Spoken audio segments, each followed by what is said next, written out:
a podcast about nothing. Have you ever felt the shame of being light-skinned? Ashamed of being a strong word. It's a strong word. Like ashamed of being light skinned? Mm-hmm. No. Ooh, that. Come on, singing. What? Wait, no, I had to think about it because I was about to say no, but when I was told that I wasn't black enough, I was like, well, dang.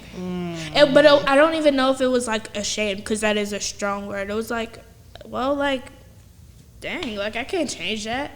But that's what we go through every day, no matter what we are. So it's like. But it is weird to see like fair-skinned women trying to alter the way they act so they can come off as. I definitely did that for a really long time. Really? Yeah. You have a bunch of mulattoes and what's the girl's name? You have to portray yourself as super light-skinned down. Keisha? Not light-skinned Keisha.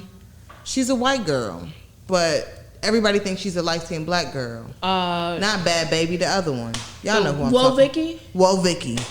Like her. Like I feel like she's decent internet stuff. I feel like she's considered acceptable and stuff like that because of how she acts. Whereas people are bothered. People who just act crazy on the internet, they've taken after black culture. You watch her, you'll say she talks like a black girl, whatever that means. She act like one. But I just noticed she doesn't get as much backlash as somebody who.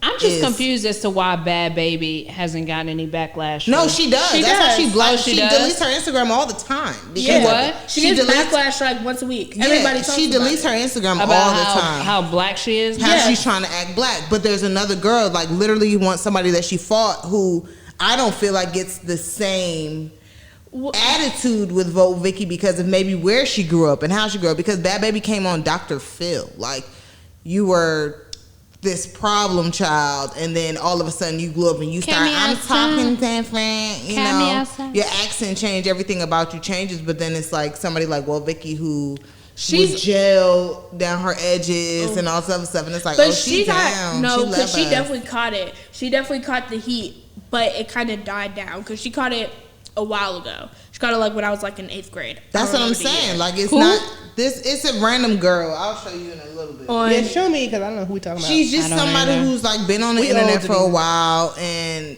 I feel like I don't want to say acting black, but I feel like when I say that, it makes so much sense. Yeah, but it does. You know what I'm saying? Like it's like she acts black, but I don't see as much hate for her as I see for somebody like Bhad Bhabie because they saw her background, they saw where she came from, they saw. But also, Bhad Bhabie did other stuff. Like she like darkened her skin. She used to use like tans and stuff like that. Woah Vicky has always been white. She's never tried to darken. At least from what I remember, she's never tried to darken her skin. Bhad Bhabie did a lot to herself. Yeah, she tried to darken her. She never tried to darken her skin. She never got implants. She never got fillers. Woah Vicky was really just a white girl. A white girl who acted black. And of course she did other stuff, like she got braids or whatever. People got on her for that. But she was really truly a white girl who grew up in the hood. It was like, and that's what I'm saying. So is that more acceptable than somebody who wants to appropriate or appreciate the culture? Not really, but I think people were like, oh, well, this makes more sense than a random white girl blowing up and then acting black and then darkening your skin and then taking our culture and then on top of that being like, oh, well, who wants to be black? Like, oh, yeah, calm down. Right. Yeah, but like Woah Vicky, she was always a white girl. She never claimed to be. She may have. But like she may have. But like she grew up Woah Vicky. She may have claimed that she was black a couple times. But that's where she grew up. I feel like I have a little bit more that makes sense. Understanding for her than I do for Bhad Bhabie. You know who caught me off guard? Oh wait, am I wrong? What was his name? Hey, you do. I'm gonna look up Bhad Bhabie. What was the? I've never seen her before. The dude who came to the studio, white guy, and when we met his friend, we were like, "How did you turn out like this?" Oh, Riff Raff. Oh, Riff Raff. Y'all remember Riff Raff? He's I remember the name. I don't know. At his finest. I can't think of him though. Yuck mouth.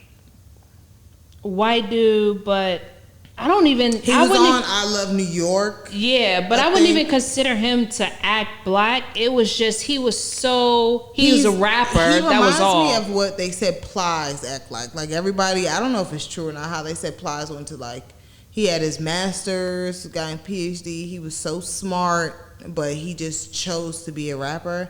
I feel like once you described it, it's the same thing that happened with Riff Raff, but it's almost how, I'm not gonna say that, but it's the interpretation of what he feels like. I'm not gonna say that he acts black or anything, but he definitely knows who he was trying to appeal to. Riff Raff, right? Yeah. Yeah, because when we met his family, it was like country club, you know. Like tennis skirts.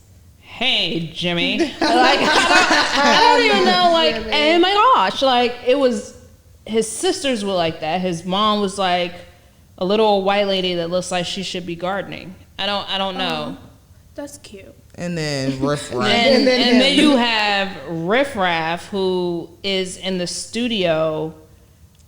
But I think it goes to it was just very weird. But I think it goes to the point of us putting stereotypes on ourselves, on how black people should act, acting black, what white people should act like. It's all the same thing. We do it just as much as they do it. And in fact, I believe that we do it a lot more. Yeah. We do it to our own people, and we do it to white people. I promise you, I ain't hear enough of the Oreo talk. Well, who is no, an Oreo? I'm saying how people, oh, you're an Oreo, black on the outside, white on the inside. Who is an Oreo? Black on the outside, white on the inside, Yeah. or whitewashed. When you weren't considered black, you were whitewashed. Like, Like, you I can was speak not well. dipped in water and white paint. You were simply Southern whitewashed. Oh, you straighten your hair all the time? Whitewashed. Like, oh, all your friends are white? Whitewashed Oreo. That's what you Dang, do. 2 I feel times. personally attacked. I mean, we're not saying that, Smo, Cameo. I mean, what? But that's what we got, and it was like a thing. Like, people were Oreos, people were whitewashed. You were Inside Out Oreo. The white kid, that was one. The Inside Out Oreos. I think my problem is I had a hard time differentiating what was genuine and what wasn't. So it was like, all y'all act weird. I'm not talking to none of y'all. That's how I was. That sounds right. That sounds about Yeah, right. like I don't know what's happening. Because it was like, you got the ones who's like, I don't know.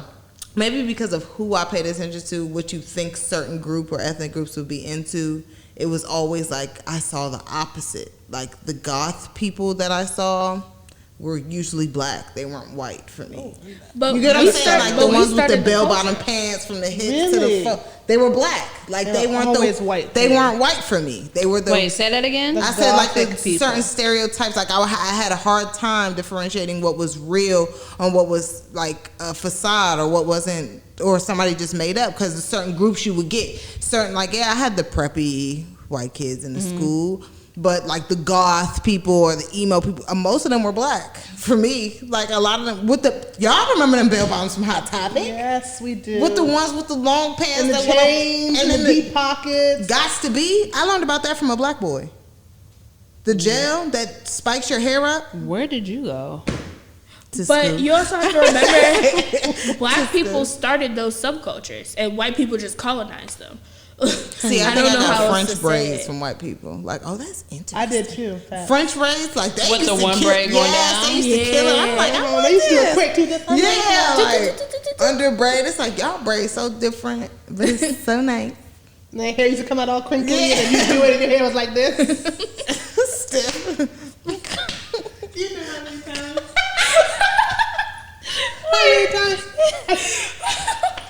Well, I'm gonna just twist it. And it was Like the For girl. real. I just wanted to go. to go dupe, and it's going dupe. That's what mine was. It For never real. looked the same. It used to hurt my Ever. soul. That's a real But thing then too. Hair is another thing. But then you realize that they have problems with like, oh, my hair is so thin, it's so this, it's so this. I can't. Yeah, Yeah. it doesn't hold anything. I have to wash it every day, and it's like, y'all got issues. You know what I'm saying? Like, really, everybody has problems. That's probably why I Everybody stopped does. stressing it. But everybody wishes something for something else. Like they wish something for somebody. Like I had this Asian friend. Her hair would not curl for anything. Like she couldn't hold a curl. Like 5,000 degrees of heat, it would be like bone straight. And she was, and I'm just thinking in my head, like, I curl it up. It's staying like this for 2 weeks. Like you know what I'm saying? I put one little curl like I braid my hair, take it out. It's like this. Curled out, crinkled. Yeah, curled and crinkled. But it's so funny that you grow up, you hear the certain problems of different like ethnic groups. You're like, wow, everybody got it bad. Everybody has it bad. Everybody got it bad. Everybody has things that they wish they could change about themselves. Mm-hmm. And if we just learn how to love ourselves. Just accept. And accept, yes, just accept who we are personally, then it doesn't even... See, this is a BS. But no, seriously, if you accept who you are... I'm checking.